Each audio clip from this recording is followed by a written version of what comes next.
Hello and welcome back to another video here on this channel. Things are looking a little bit different today. I'm in a different room. Hopefully I'll be back to normal for the next video, but I've got some changes I'm making in the office, so things are a little disrupted right now. So yeah, we're here today, but we've got a few things to talk about. It's been about a week since we last spoke on here, and there's been a few things that have happened in that time. We've had a couple of friendlies. There's some confirmation of transfers, some rumours, just discussion in general, and yeah, just in general Watford FC things to talk about.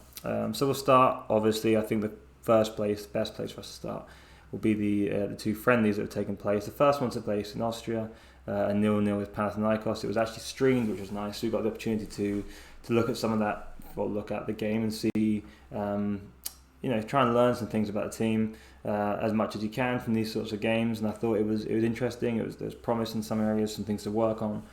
We definitely sort of started to see some of the impact that Rob Edwards is having on the team, the way we want to play. Obviously, we lined up in that back three, and a lot of what we expected so far. And it's very early days. You start to see some patterns emerging, and just some kind of embers of the team that we're looking to create, and hopefully we get towards doing. So, because the Panathinaikos one is done, a little bit further in the past, over a week ago now. I thought we'd kind of look a little bit more at the Bolton game, although this wasn't streamed, but this one had more of a reaction around it, I think, just because of the results. So we'll start with this. Bear with me.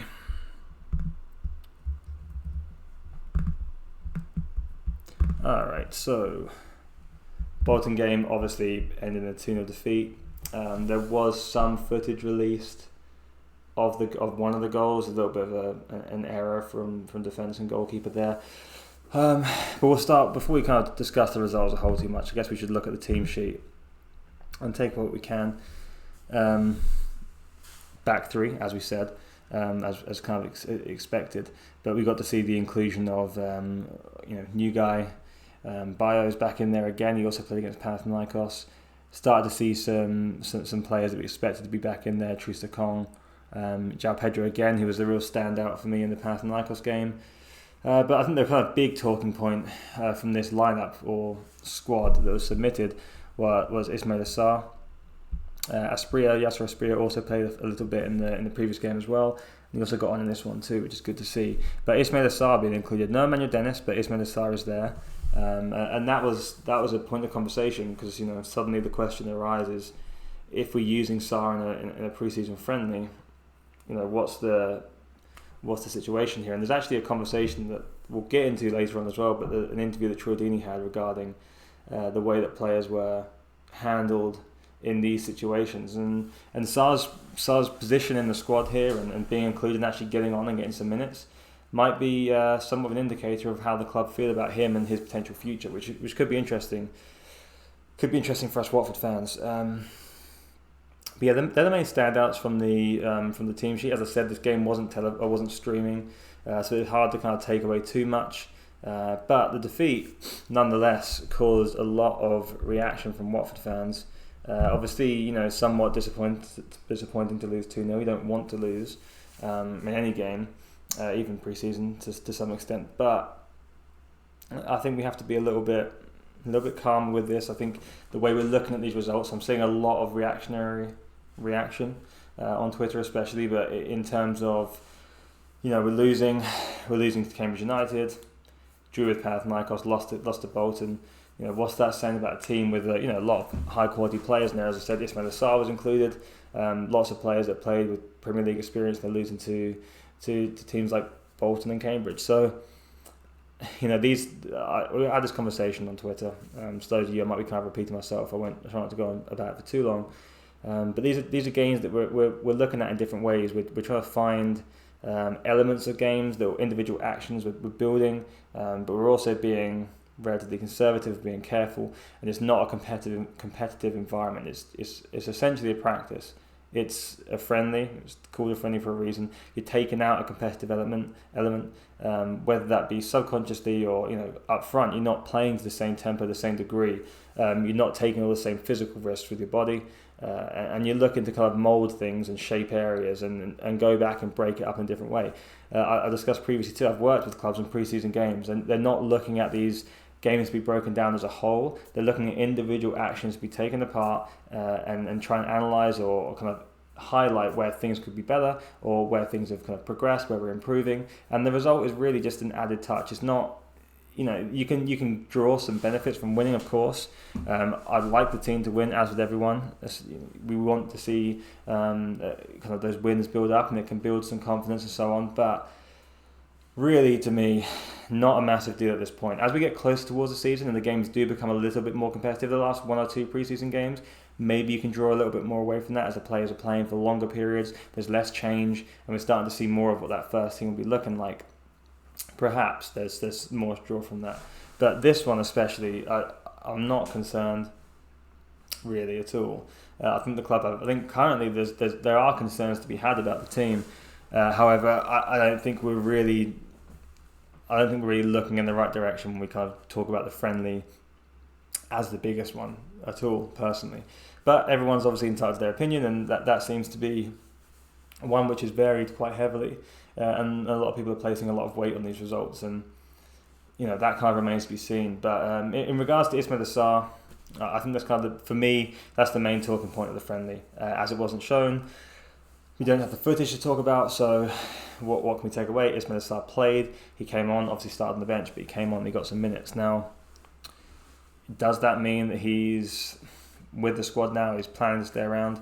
No, it doesn't. He could still very much be getting a transfer. I think the club are looking primarily to move on from Emmanuel Dennis and Ismail Assar. But having said that, Ismail Assar, I think, is one they feel most likely, from everything that's been reported, the offers they've received for him so far have not been satisfactory.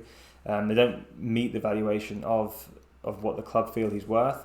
And the difference between him and Emmanuel Dennis, I think that Sar's value has decreased somewhat, whereas Emmanuel Dennis, I would say, there's a good chance that he's at his highest value right now, or at least close to. Ismail Assar, the club might feel like they've still got the ability to boost his value a little bit more. And I do think that his inclusion in the game would suggest to me that there's an element of the club thinking, you know what, if we don't get an offer that we see fit for Sarr, do we keep hold of him? He'll have a year left in his contract after this season. Do we keep hold of him, see if we can raise his value a little bit, or even match what we get for him this year? If we can match the value of the offers we're getting now in a year's time with another year's worth of production from Sarr in the Championship, it could be a difference again between getting us promoted. He played a big part last time. And that's money you're not having to reinvest into another forward, because right now we're looking like we need another striker despite some reinforcements that we've already had. I think there's potential that Sarr stays. I don't think it's definite either way, but I think the club are exploring that possibility, and I think it's smart to be doing so. I think we should be doing that, so long as he's into the project, he's invested into there. Rob Edwards wants him. He wants to be here. Of course, there's an element that he doesn't want to be here, but we shouldn't let that take away from Sarr. That's just part of the game. Players want to move at times, and if they're professional about it, just because they wanted to move doesn't mean they can't buy into what they have to do this season and be professional. And so far, Sarr's not shown us anything to kind of go against that. Having said that, the end of last season, there were a few disappointed with Sarr and Dennis in particular. I think, but I have some sympathy for the players last year somewhat, because yes, I think we all got that feeling, especially with those two. There was lots of discussion around the African Cup of Nations and the effect that they had there. But in particular with those two players, I think considering the factors in play and the team they were playing in, the manager they were playing for, is a truly pretty torrid time to be a forward or an attacking player in that Roy Hodgson team. And it doesn't surprise me that players look checked out. Maybe he was fully checked out. Who knows? We don't know. But if he's being included right now, again, it would indicate to me the club feel there's some room on this one. Emmanuel Dennis, again, is still away from the team, training separately from what it seems, but Sarr's involved. So let's keep an eye on that, see how it progresses. But it's a strong position for the club to be in, because if we start the season with Ismail Assar, we have him available for the whole season or even until January.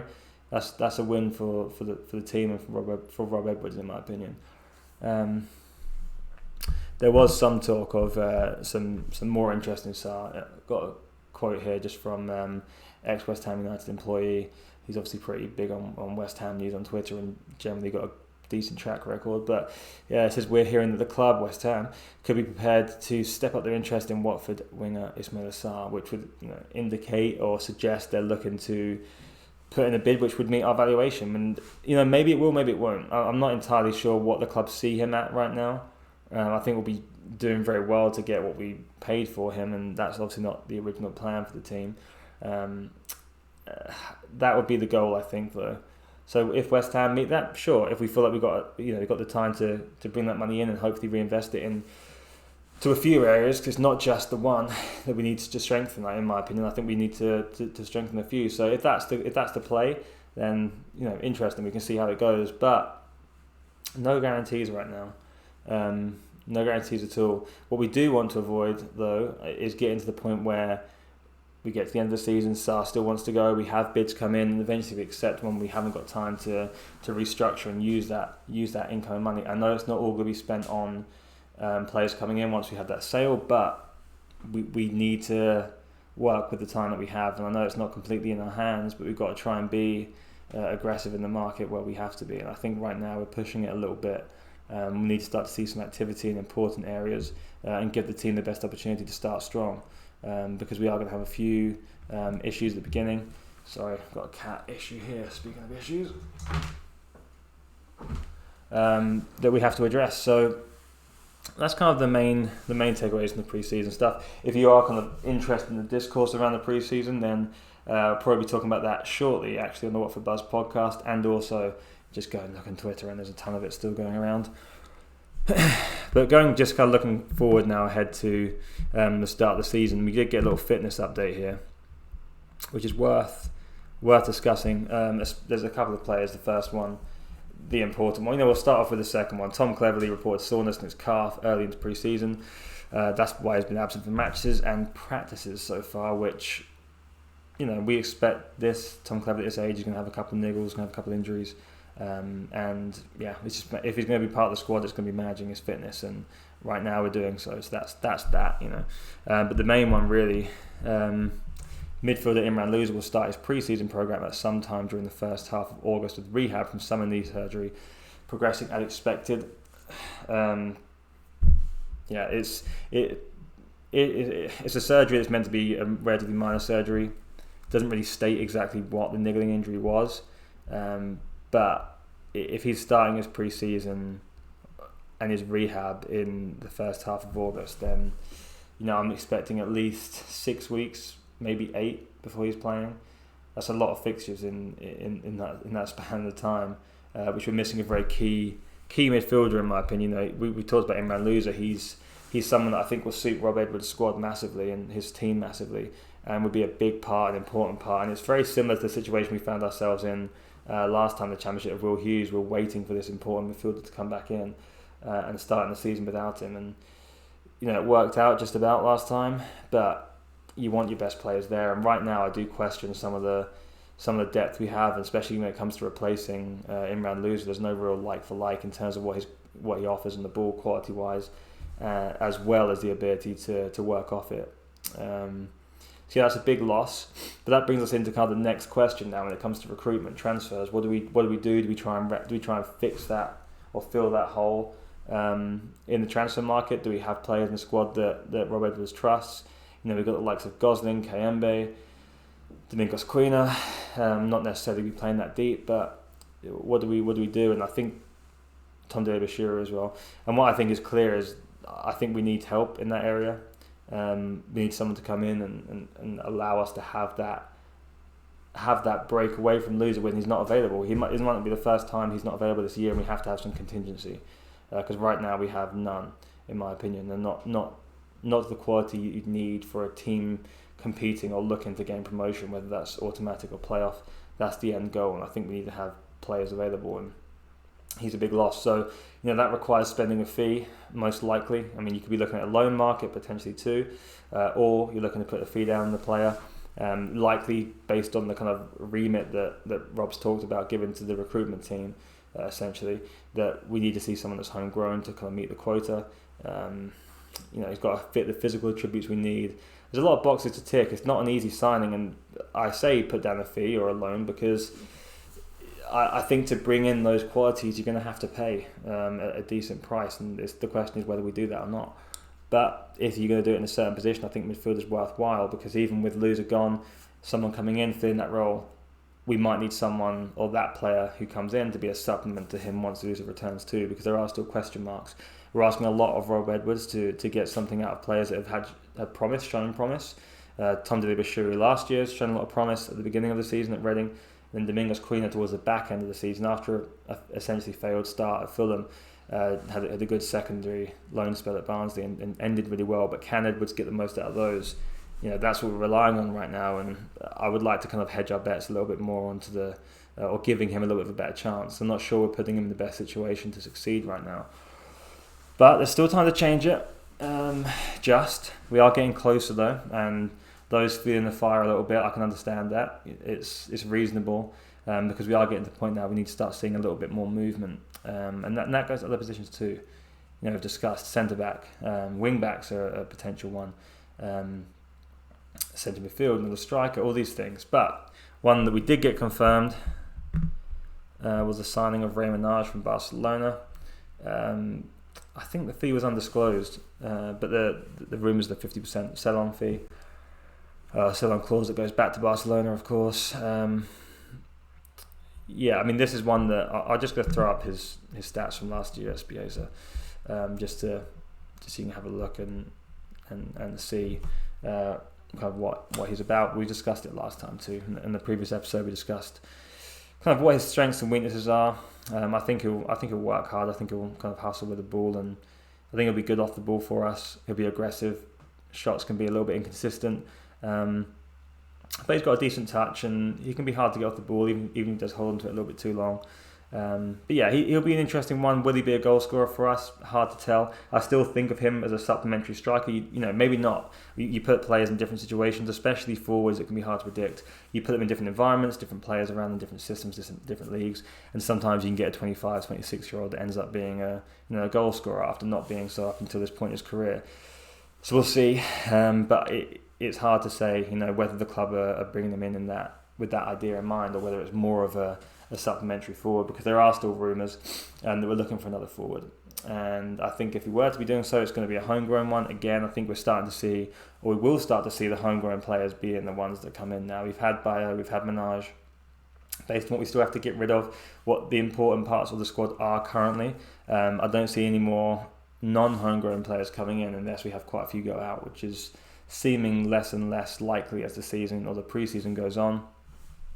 But so Raymond, welcome to the team. We haven't seen him play yet, but we should get to shortly. I think that brings us to kind of towards the end of what we're going to talk about, but then the last kind of discussion point, and that was the podcast that I actually just listened to yesterday. It's from the Rookery End podcast. I'm sure you're all aware, but Troy Deeney was on the podcast yesterday. He discussed a few things, as you can see, kind of the discussion points here. Reunited with Eustace, the appointment of Rob Edwards, how important the pre-season results, actually, which is interesting to talk about. Almost leaving Watford FC, and what went wrong for the relegated Hornets. Definitely recommend. Go give it a listen. It's a little bit more open than what we would usually get from Troy. I think partly because of the fact he's not as tied to Watford professionally anymore. So he has a little bit more freedom. There are two points from this discussion that I would like to catch up, or like to kind of go over quickly. So if you haven't listened to it yet, I guess maybe go listen to it, come back if you want to hear kind of, or talk about it, listen to this kind of discussion about it a little bit more. But the 2 points he brought up that I want to talk about first, the player dispute that seems to have taken place after the FA Cup final. What kind of led to the downfall, the relegation season, everything that broke down with Javi. And the way Troy talked about it, he discussed a few things, a few promises that were broken. It sounded like, to me, a lot of the players, or a few of the players there, felt like they earned new contracts. I don't think there were physical bonuses that would have been broken. I think that's a much bigger dispute, a legal dispute. I just think there was a feeling that the club or the players had taken the club to a point they've never been before for a long time. And they weren't really felt like they were rewarded for doing so, and I think that maybe led, or at least played a big part in some of the downfall in terms of squad harmony and how everyone felt about the team and the club and the way they were treated. And it would suggest to me that there was an element of that played a big part, especially if Troy's bringing it up. It'd be interesting to hear more of that, more players talk about that if we ever get the opportunity to, because I would like to know, because there's so many unknowns. It was one of the most enjoyable seasons that I've had as a Watford fan. And it would be interesting to kind of know what the downfall of it was, because as was pointed out during that podcast, there's no way just the result itself in the FA Cup final was enough. It was a great season. It felt like we could have really taken a big step, but things obviously didn't go that way.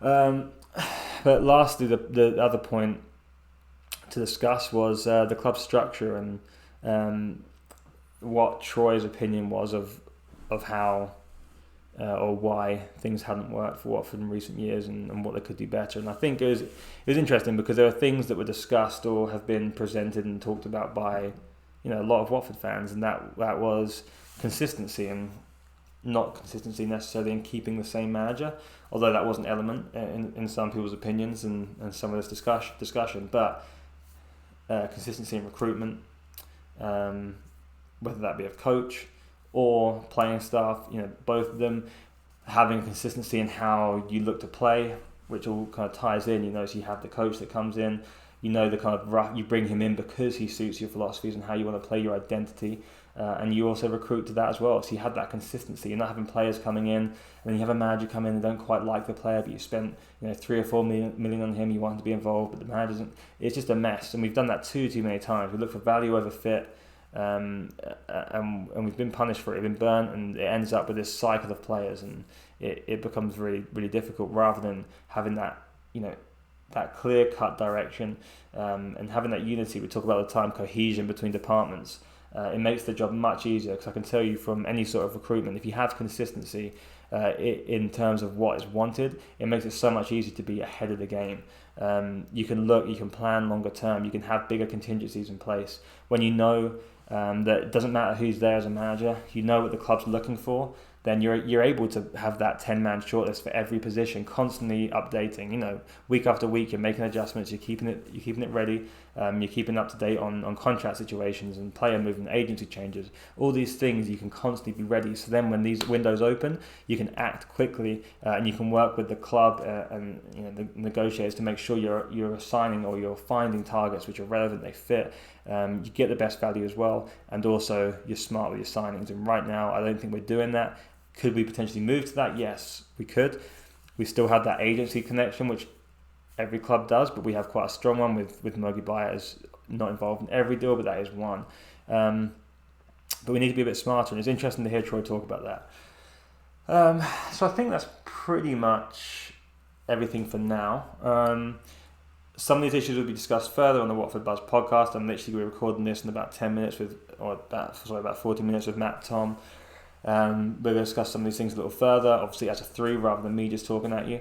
And yeah, I mean, as I said, I've said this in every episode, I feel like, but I want to make these more regular. I'm just kind of waiting for news to come out, and it's been somewhat slow. I don't know. We'll see if more happens, especially as more deals come through in the coming days, hopefully, although we're not hearing too much. But yeah, with games coming around and pre-match videos, post-match, we'll be discussing it all. So yeah, again, sorry about the change of scenery. I'm not really sure if it matters to you at all, but it feels weird to me. I'd rather be in the office. But yes, that's this one for today. Please come over and follow me on Twitter at Watford Analytics if you don't already. Like and subscribe this video, share it, sure. Just try and, I guess, get people to watch it if you can. Or if you don't want to, then don't. I just appreciate you watching, to be honest. And yeah, so I'll be back hopefully in a couple of days for this, but I'll be on the Watford Buzz podcast today, and that should be out very shortly. Find me on Twitter, and yeah, we'll discuss things further. Hopefully we'll have some good news in the coming days. So thanks again for watching, and I'll catch you next time.